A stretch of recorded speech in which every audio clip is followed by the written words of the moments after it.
Welcome to Side Decking 1200, also known as SD1200. In SD1200, I am going to be going over side decking to change your deck rather than to counter.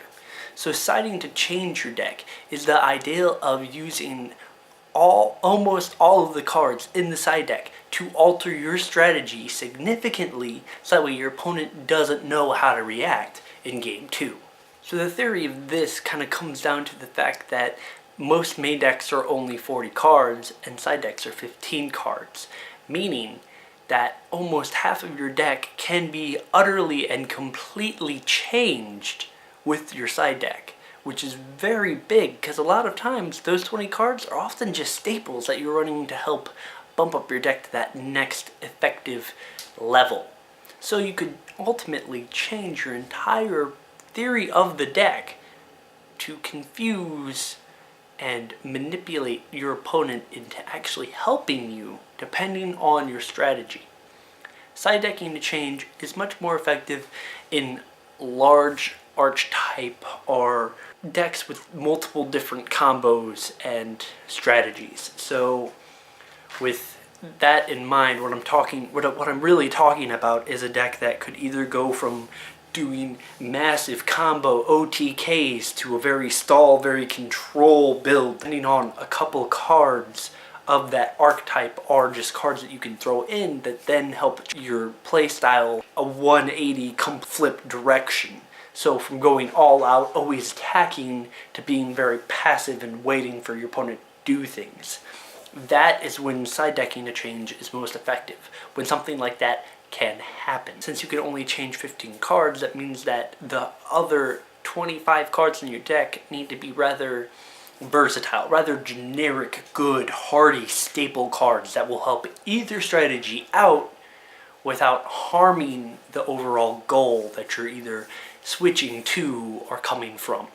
An example that we can use for side decking to change is something like Lightsworns. You could have a very standard chaosy Lightsworn build, but then on your second duel you could switch to something like an Exodia Lightsworn. Now Exodia Lightsworn focuses on just milling as fast as possible, which is, guess what, Lightsworn's main goal anyways, but the trick is that you're not just relying on killing your opponent through life points, you're relying on getting all 5 pieces of Exodia to the grave, so that way you can use your generic recycle cards to get them back to your hand for you to use Exodia's effect and win. Since most of the Lightsworn's cards are very effective and can be either used for very stall or very offense-oriented purposes, Lightsworns work really well in the side decking to change. This can also be seen in a deck kind of like Cyber Dragons. Mostly because Cyber Dragons have a ton of machine stall cards as well as machine powerhouses. So you could switch some of the machine powerhouses out with some of the machine stall. And since you're going to be wanting to draw quickly with Cyber Dragons because they don't have a lot of core essentials to make them super compact, you're going to run cards that make it faster anyways. You can just go from fast to offense to a fast to Exodia. One last example of side decking to change, relying on one big monster to relying on a slew of little monsters. So a lot of times to get your one big monster out, you'll summon a lot of really weak guys to then ditch them, such as tokens or using sometimes like a tour guide effect.